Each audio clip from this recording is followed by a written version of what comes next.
The transfer portal is swirling, but all anybody wants to know about is quarterback. Is Ty Simpson realistically an option at quarterback for Tennessee?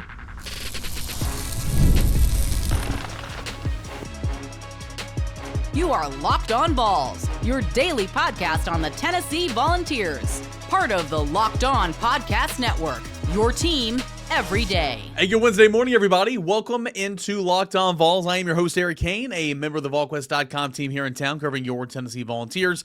We are a part of the Locked On Podcast Network, where it is your team every single day. And, of course, we are the #1 sports podcasting network available. Busy show, busy portal season. We're going to continue the portal conversation here on today's show. Some portal success stories. The portal's been kind to Tennessee a lot more than it's been unkind. That's coming up in segment number 3. A new Tennessee football commit that we knew was coming. We kind of previewed that on yesterday's show. A portal reset. Visitors on campus yesterday. Visitors on campus slated for today. But first, is Alabama starting quarterback Ty Simpson a legit option at quarterback for Tennessee in 2026? We'll get into that here in a matter of just seconds. Today's episode is presented by the great people over at Rouette. If you've been thinking about taking the next step, now is the time. Head on over to Rouette.com/LockedOnCollege to get 15% off your order for a limited time. Rouette ready, feel present, feel confident, feel ready with Rouette. Ty Simpson, number one, I think he's going to the National Football League. All right? I do. Number two, he is not in the transfer portal as we speak. There's been some reports out there. There's been a lot of rumors out there, and it's easy to connect the dots. I mean, Ty Simpson is from Martin, Tennessee. Ty Simpson grew up a Tennessee fan. Tennessee recruited Ty Simpson the first time around before he chose the Alabama Crimson Tide over the Volunteers, and it was a season of transition for Tennessee. Jeremy Pruitt was spearheading that recruitment. He gets fired. Josh Heupel comes in, and Simpson was going to make his commitment known just a couple of weeks after Heupel got the job. Didn't really get a chance. So you could go to stability, to one of the best, if not the best, college football programs in the country at the time, under arguably the greatest college coach of all time, and Nick Saban at the time. Or you could go to Tennessee, which would, had the recruiting restrictions on them. There was a black cloud over the program on if the penalties were going to be severe and all that. And so Ty Simpson went to Alabama again. And, a lot of Tennessee fans don't like him, never think of him again. But as Cade Mays once taught Tennessee fans, and it really was a transfer portal. Really, the portal wasn't even open then when he came to Tennessee. He just transferred and got a waiver. It's a good lesson for transfers in general. You never tweet anything, never say anything about a high school kid making a decision, because that's, number one, it's just wrong. But number two, that high school kid could end up playing back at your school one day or another. So anyway, Ty Simpson went to Alabama, and but there's a lot of speculation that if he is a college football player next year, it could be at Tennessee. First and foremost, Ty Simpson, one of the better quarterbacks in the country this year, started off the season really, really well, was in the Heisman conversation, clearly one of the better quarterbacks in the SEC. He got hurt, his back. I mean, obviously he got knocked out of the CFP game when Alabama got destroyed by Indiana there to end their playoff hope, or to end the national championship hopes. Cracked a rib, I think, but got hit in the back pretty hard on a scramble. He hurt, I think, his back, and he played with a hurt back the last, I'd say, probably month of the season, and the numbers kind of reflect that. The touchdowns went down.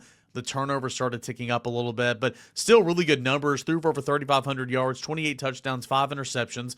One of the better quarterbacks in the SEC, and certainly one of the better quarterbacks in college football this year for Ty Simpson. His first true year as the starting quarterback for Alabama. Now, he has not entered the transfer portal. He is currently, to my understanding, getting some feedback from the National Football League, from scouts, from front office personnel, speaking with teams and trying to say, hey, kind of where am I projected right now?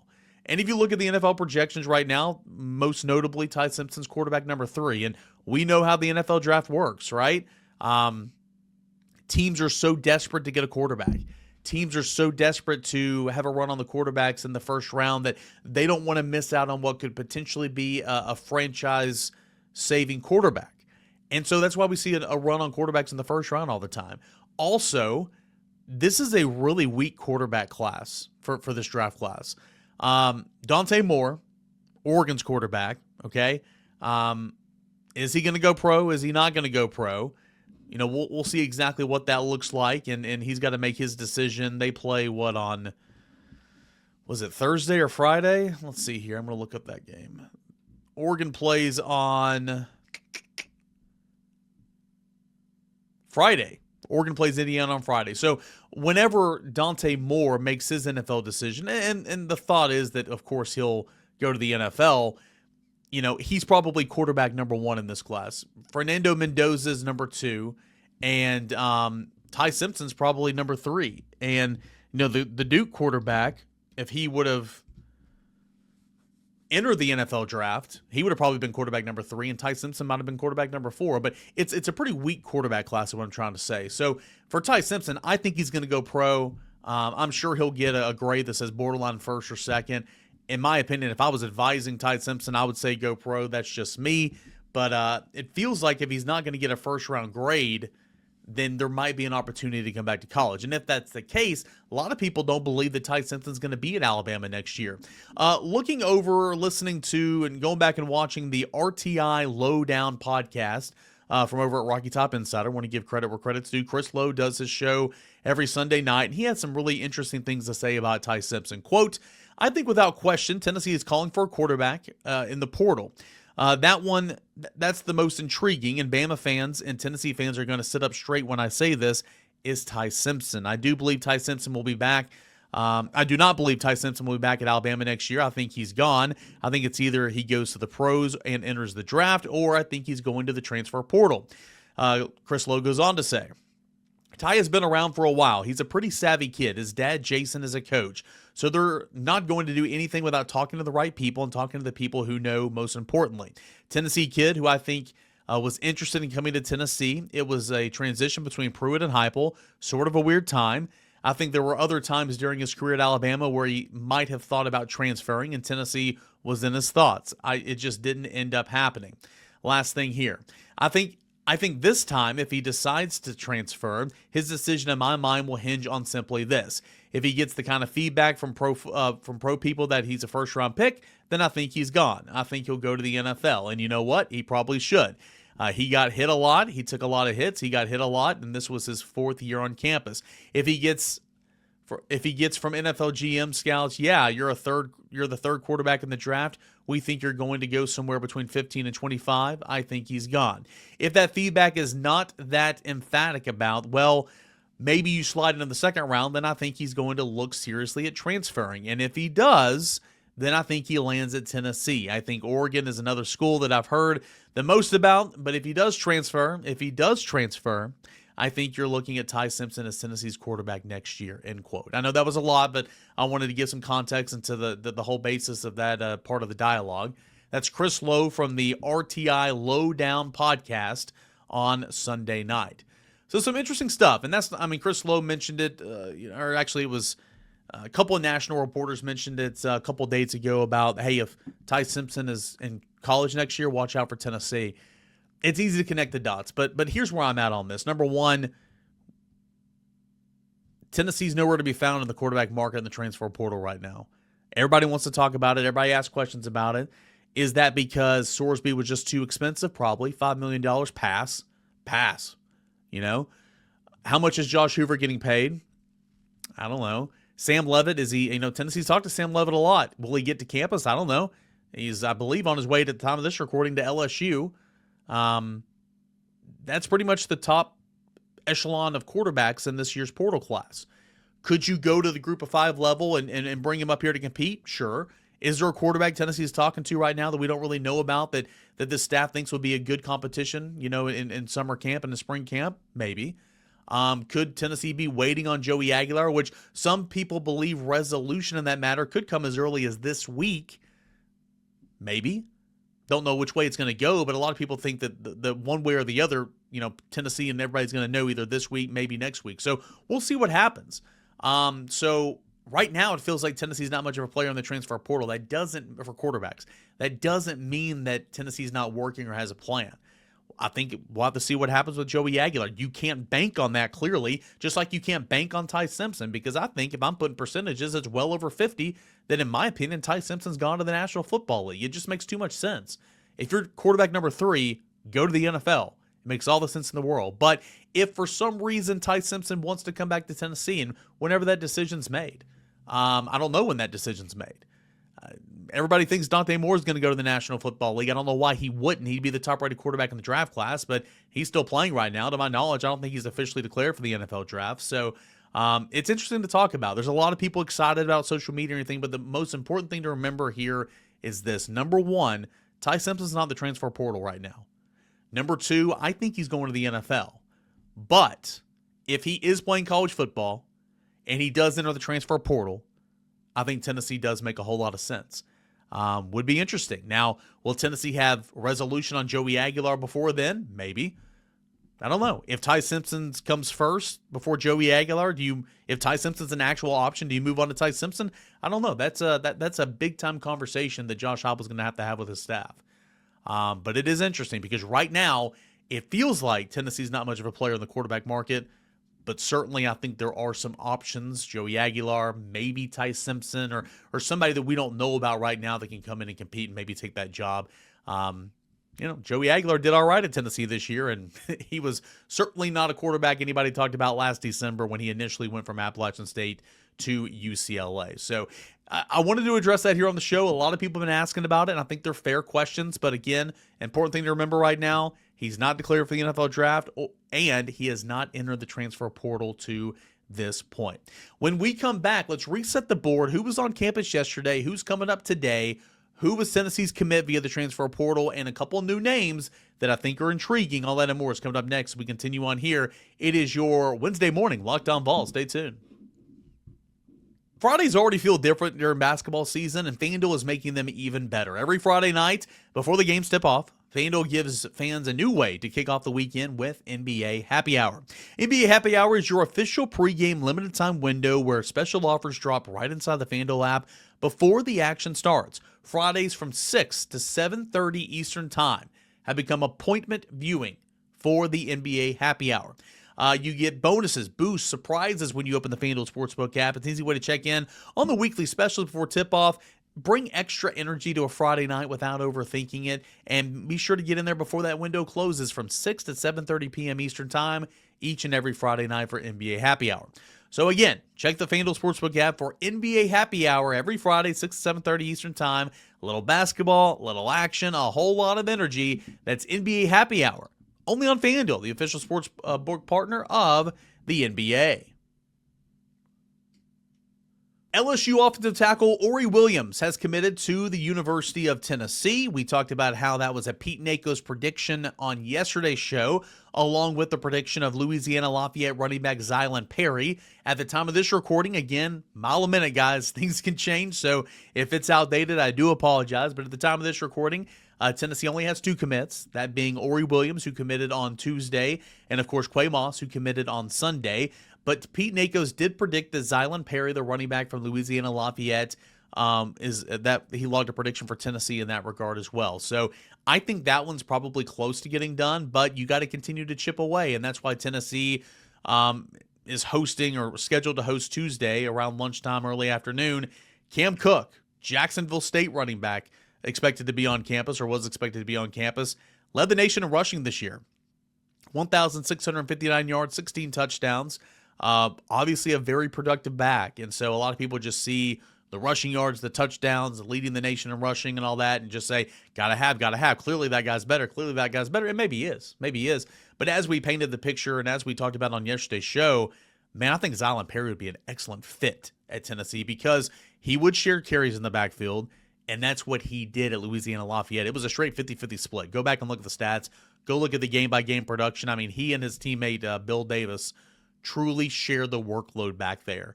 So that'll be interesting, something to pay attention to. Ori Williams commits to Tennessee. I think he's going to be Tennessee's right tackle potentially. Of course, Jesse Perry's an option out there at right tackle, but it feels like the staff likes Perry at guard more. I'm thinking that Perry can shore up the interior and that Tennessee's offensive line can be more complete with Perry at guard. If Williams is not your right tackle, I think Perry will be your right tackle. That's with David Sanders at left, Shane Umarov at one of the guard spots, and Wendell Moy at one of the guard spots, if that's Perry at tackle. If Perry is a guard, then Wendell Moy's at the other one, and the Cham continues to be your sixth man. who, again, is a pretty good six-man because he started and played, pretty much 2/3 of the season this year for Tennessee. So that's one to get in the boat. That was good. Tennessee absolutely had to have a tackle once Lance Hurd into the portal and back up Bennett Warren into the portal. Bennett Warren's already at Minnesota, by the way, signing with them. So a guy with a high upside, a guy that played 74 snaps against Arkansas, played 35 snaps against Alabama. As we talked about on yesterday's show, 4 games in 2025 on the offensive line where he saw action, primarily just a reserve, but a guy that has a high upside, good size, 6'8", 335 pounds. 6'8", 335 pounds, and was a former 4-star rated prospect. Some other guys who are slated to be on campus. Lyric Rawls, the safety from Kansas, was on campus yesterday. Kind of talked about him on yesterday's show again. A very productive guy at Kansas. Started his career at Oklahoma State, where Jim Knowles recruited and signed him back in 2021. I mentioned Cam Cook. He was expected to be on campus yesterday. Guys expected to be on campus today. Kayan Lee, cornerback from Auburn, who started last couple years for the Tigers, expected to be on campus sometime this morning. Again, things can change. But a guy that had a couple of picks and has played a lot of football. Adam Trick, expected to be in later tonight. He is the edge rusher from Miami, Ohio. Very productive player. Kind of a bigger body guy that I think that Jim Knowles kind of wants on the edge for a pass rushing situation, for a Leo type guy. 6'4", 250 pounds. Very productive player. 8.5 sacks this year, 12.5 TFLs. A guy that's going to be a senior, 1 year of eligibility left. That's one that I think Tennessee has prioritized and would love to get. So we'll see if he makes it to campus. Dylan Sikorsky, offensive guard from Oregon State, is slated to be here on campus on a Wednesday night. Kane Thompson, interesting prospect here. Slippery Rock cornerback. That's Division II. He was a Division II All-American in 2025, 60 tackles, 5.5 TFLs, 3 sacks. I mean, clearly they did some things with him, coming from the corner spot because he had 3 sacks and, 5.5 TFLs and all that. I think that's pretty interesting. Track guy as well, 100-meter yard dash type guy, a guy that, can absolutely fly. And I think those are always interesting because I think speed from track translates to the football field. That and wrestling, those two things translate to football so easily, and you can obviously see that. So Kane Thompson, Slippery Rock cornerback, is a guy that Arkansas as well Kansas has some interest in, and he's supposed to be here later tonight. We'll see if the number 1 rated defensive lineman, Mateen Ibiragba, how about that? Sunday I couldn't say it. Yesterday it took me a little while. Today I got it. Ibiragba. We'll see if he makes it to campus. Texas Tech feels like that's the heavy favorite here. Not even sure if he made it to Notre Dame. So he's scheduled to be in here on Wednesday night, but we'll see if he actually makes it. So those are the ones scheduled to be here today. A couple other names to look and see if Tennessee can figure out a way to get these guys to campus. It does feel like Tennessee's working to bring a couple Alabama transfers to campus, trying to set up some visits. And former high school teammates at Alabama, and they both enter the portal in consecutive days. That is Alabama defensive lineman James Smith, 6'3", about 300 pounds, senior, has 1 year of eligibility remaining, starter for Alabama this year, and linebacker Quay Russo, linebacker edge, pass rusher type guy. He's a junior, 6'2", 245, and has 2 years of eligibility remaining. Those two guys were teammates at Carver High School in Montgomery, Alabama. They're teammates at Alabama. Could they be teammates at their next destination? We'll see. Tennessee's trying to work to get those guys on campus. Really highly rated guys in the recruiting services. And I say it all the time. In terms of transfer, what your ranking and star was at a high school doesn't matter whatsoever anymore, right? But a lot of you guys care about it, so I thought I'd go and check it out, especially for these guys because they were very highly ranked. Russo was a 4-star, number 27 overall in the Rivals Industry rankings. James Smith was a 5-star in the Rivals Industry rankings, number 24 overall, all the way back a couple of cycles ago. In 2025, the linebacker Russo he missed several games with injury. He hurt his foot, but had 14 tackles and a sack. And then it was Smith who started every game this year for Alabama, or started, I think, like 12 of the 14 games, however many they played. 6.5 TFLs, 2.5 sacks, and 28 tackles. So we'll see if those two guys can get on campus at some point this week for Tennessee. The linebacker for Penn State, Amari Campbell, officially in the portal. I think Tennessee's going to work to try to get him on campus. And, I think Tennessee's also looking for a kicker as well. So I think right now those are the names if I'm all caught up. And, again, there'll be a new one in, 2 minutes after I'm done recording. But that's kind of where we are right now. That's a look at the board reset for Tennessee. Who's been here? Who's here now? Who's set to come to Tennessee's campus for transfer portal visits? When we come back, some success stories for the University of Tennessee. The portals giveth more than it taketh away for Tennessee. I'll tell you some of the greater success stories. We'll go back class by class the last couple of years right here on Locked On Vols. Let's talk about something that most men don't want to bring up, but they absolutely should. Stress from work, money, life. It doesn't just switch off at night. And when it shows up at the worst possible time, Rouette Ready is designed to help you take back control. Rouette Ready is a next-generation prescription treatment created to support both the brain and the body, so you can feel present, you can feel confident, and ready when the moment matters. Rouette Ready combines 3 clinically proven ingredients in 1 mint that dissolves under your tongue so it absorbs fast. The science behind Rouette Ready stands out. You can connect with a board-certified doctor online, and everything ships discreetly to your door. It's so easy to see why over 150,000 men have already made the switch, and most men, they're ready in about 15 minutes on average. So you can be present, stay confident, and take control when the moment is right. If you've been thinking about taking that next step, now is the time. Head on over to Rouette.com/LockedOnCollege. That's Rouette, RUGIET.com/LockedOnCollege to get 15% off your order for a limited time. Rouette Ready. Feel present, feel confident, feel ready with Rouette. Hey guys, going to end the show, and I want to go back and look at some of the successful transfer portal stories for Tennessee football. Going back a couple of cycles, really this is Josh Heupel's first year as head coach, so that's kind of my sample size here.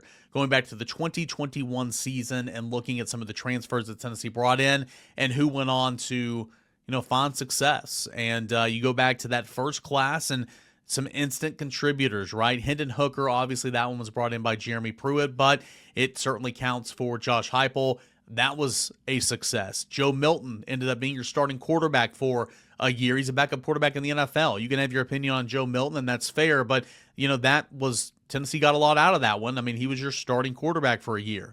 Kamal Haddon was a part of that transfer portal class. You can say that one turned out pretty well. Some contributors from this class, Dejon Terry, Tyan Evans. It was short-lived, but Tyan Evans contributed for Tennessee that year. Caleb Tremblay, not really. Brandon Turnage certainly had some moments. He stepped up in a big way. Jeremiah Crawford was a part of that class. He was certainly a guy that started in some key moments, played a lot in the second half against Alabama. So there were some success stories in that 2021 portal class for the University of Tennessee. We will go to 2022, and this is where things start to get good these last couple of years. Look at the portal haul for Tennessee. All right. I said this is when things start to get good, but I think I lied. Brew McCoy was the best transfer portal get out of this transfer cycle. Others brought in that saw a little bit of time. Gerald Mincy, he certainly contributed. Andre Turrentine, he, again, you can have your opinions on Andre Turrentine, but he played for Tennessee. He certainly contributed. Wesley Walker was, a star and a safety for Tennessee. He certainly contributed. Here's the name. Lynn J. Dixon. Hello. Vol great. Was here for a day or two, maybe I don't know how long he was here. It was short-lived. The 2022 cycle in terms of transfers was not very good. Let's go to 2023, and let's look over some of these names here. Okay. Here we go. Yeah, it gets good here. Dante Thornton took a year, but that panned out in a big way. John Campbell was your starting tackle, first at left tackle, then at right tackle. That worked out for the University of Tennessee. I wouldn't say that he was very good. I'm not trying to be rude here. I think he was banged up, battered, and bruised for most of his time here at Tennessee. But yeah, I think John Campbell, you got a lot out of that one. Gabe Judy-Lally was a starting cornerback for your team. It was not a very good defense, but it was a starting cornerback for your team. McAllen Castles, that was a success story. Him and Jacob Warren played very, very well off one another. Andre Carrick took 2 years, but he was one of Tennessee's better offensive linemen in 2024, to be completely honest. Omar Norman-Lott, second-round draft pick. That was a good one. Keenan Peely continued to get hurt. It's unfortunate. He was a good player, but never lasted more than a couple of games. Charles Campbell was a starting kicker for 1 year for Tennessee. So, yeah, the 2023 transfer portal haul for Tennessee was a really, really good one. Let's go to 24. Go to 24. All right. Miles Kitselman was a throw-in. Not a throw-in. He was a flyer. You just take a guy, right? Tennessee needed a body in that room. Tennessee took a body, and Miles Kitselman turned out to be a very, very good eval from a staffer from Tennessee who's no longer here. But, man, that was a great evaluation by that staffer. His name is escaping me, and I do apologize. But Miles Kitselman turned out to be a very big-time contributor for Tennessee. Jalen McMurray out of Temple, really big-time contributor for Tennessee, was the third corner last year on Tennessee's best defense, and then was the starting nickelback player here for Tennessee this year. Jackson Moy, he battled some injuries. I think this year was a disappointment for him because he was never healthy. But a guy they wanted to redshirt in 2024 and just couldn't, right? Jacoby Thomas, well, that's a success for Miami. It's kind of weird to think what could have been. Will Brooks played phenomenal. Jacoby Thomas is balling out at Miami. What if those two guys were paired for, the duration of the season in 2024? How much better could Tennessee's back end of the defense be? I don't know. Jacoby Thomas was a transfer portal part of that haul for Tennessee out of MTSU. Holden Stays, he was a contributor. Jermod McCoy, enough said, he's going to be an All-American. Lance Hurd, to the transfer portal, but he spent 2 years as Tennessee's starting left tackle. Certainly wasn't good in 24, was pretty good in 2025. So that class was, and Chris Brazzell, I didn't mention him. Took 2 years, but Chris Brazzell's on his way to being an early round draft pick this year and was the best wide receiver in in the Southeastern Conference this year. So that brings me to the 2025 transfer portal class. And, as we're talking transfer portal here for the class of 26, it was slow moving. Tennessee added in the spring window. But I think Tennessee got some big-time contributors out of this class. Wendell Moy, great pickup. He was Tennessee's best offensive lineman this year, easily. Really, really nice pickup. Sam Pendleton, I think he's got a ways to go. I think he needs to improve, but he was your starting center this year. So that was a very big pickup. Colton Hood, insurance policy, got here to campus like, maybe we can find a way to get him on the field. And then, thank goodness we got him because Tennessee would have been up a creek without a paddle if Tennessee didn't get Colton Hood. He's going to be a first-round pick potentially coming up in this draft class. So those were 3 big-time pickups. Amari Jefferson did not pan out. He's already back in the transfer portal. Star Thomas, there wasn't consistency there, but he certainly had some moments the first half of the season. And then Josh Snell, which, I'm a former D2 player. I'm always going to have those guys. I'm always going to root for those guys. I thought this was not a very good evaluation at the time. I really didn't. And certainly that one's not working out at Tennessee for sure. So, again, I think Tennessee's class last year should have been better. I think they should have had a different mindset in December. I'm all for roster retention. It paid off. Mike Matthews, Braylon Staley, those 2 guys, you invested in them. It worked out. I think some of these young defenders, there's a chance in time that it can work out, but Tennessee should have been more aggressive in areas, specifically at safety last year in the transfer portal, and it wasn't. And, unfortunately, you didn't have a very good defense this year for a number of factors. So you go back through, especially during the Heupel era, there's been a lot of success stories via the transfer portal. Who could be next? We're talking about all these visitors on campus. Tennessee's already got a couple of commits, Quay Moss and, of course, Ori Williams. Who could be next for Tennessee out of the transfer portal? How do they project on the roster next year, and what kind of contributions can we look forward to? We'll continue this conversation as it is a day-by-day conversation. Tennessee attacking the transfer portal. Got some work to do. Look at Oklahoma, man. Tons. Would they get 5-6 commits in one day earlier this week? Got some work to do, and we'll be here with you every step of the way to kind of break down exactly what is going on. Appreciate you guys, you everydayers, for being a part of the show. Thank you so much. We'll talk to you tomorrow right here on Locked On Vols.